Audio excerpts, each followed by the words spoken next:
గురూజీ, నందికొట్కూరు నుంచి సత్యనారాయణ కాలర్ లైన్లో ఉన్నారు, వారితో మాట్లాడదాం. హలో. హలో, నమస్కారం అండి సత్యనారాయణ గారు. నమస్తే అమ్మా. నమస్తే అండి.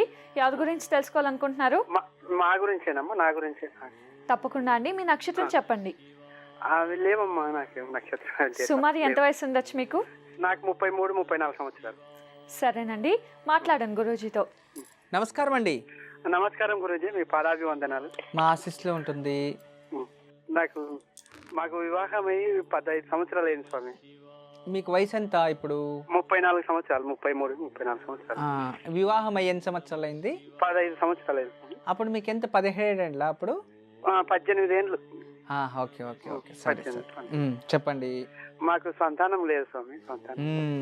సంతానము, శుక్రస్థానం, స్త్రీ శాపం. మీరెన్నో కొడుకు మీ నాన్నగారికి? నేను ఇప్పుడు ఫస్ట్, నేను నాకన్నా ముందు 4 చనిపోయినారు స్వామి. నేను ఫస్ట్, ఇప్పుడు పెద్దవాడిని. Correct correct correct. సరే, మీకు తమ్ముళ్ళు ఉన్నారా? ఉన్నారు స్వామి, ఇద్దరు ఉన్నారు. ఓకే, వాళ్ళకి సంతానం? నడిపై నాకు 3 సంతానము, 3 పిల్లలు. చిన్నోనికి ఇంకా వివాహం కాలేదు స్వామి. ఎందుకంటే మీ జన్మ జాతకంలో పితృదోషం వచ్చింది, స్త్రీ శాపం.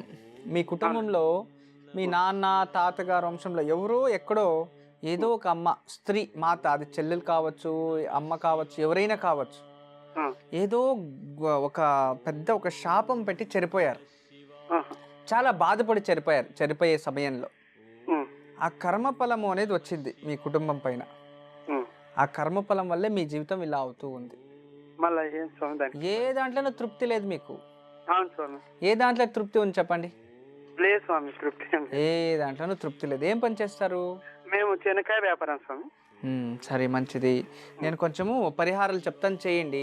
ఇంతకుముందు ఏదైనా నాగప్రతిష్ఠ ఇలాంటివి ఏదైనా చేశారా? చేసినాం సార్, చేసినాం. ఎక్కడెక్కడ చేశారు? ఇక్కడ మా ఊర్లో, మా దగ్గరలో నాగదేవతలను ప్రతిష్ఠించారు. అవును స్వామి. సరే, మంచిది. మీరు ఇప్పుడు భార్యాభర్తలు ఇద్దరు కలిసి 48 రోజులు ప్రతిరోజు ఉదయాన్నే ఒక రావి చెట్టు, వేప చెట్టుకి 5 ప్రదక్షిణలు వేయాలి. ప్రతి మంగళవారం సుబ్రహ్మణ్య స్వామి దేవాలయంలో పాలాభిషేకం 16 వారాలు ఇవ్వండి. గురువారం మీ భార్య చేతిలో లేదా మీ చేతిలో అయినా సరే ఒక పసుపు రంగు గుడ్డ, ఒక 1/4 కిలో శనగలు, ఒక 116 రూపాయలు దక్షిణ పెట్టి దానం ఇచ్చేయండి. ఇలా ఒక 16 వారాలు చక్కగా చేసుకొని గురుపాదక స్తోత్రం మీరు మీ భార్య చదువుతూ ఉండండి.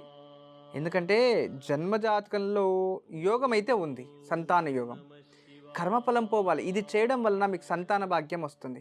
అయితే ఆ స్త్రీ శాపం పోవాలి కదా. అందువలన ప్రతి శుక్రవారం ఉదయాన్నే లేదా మధ్యాహ్నం, సాయంత్రం ఎప్పుడైనా సరే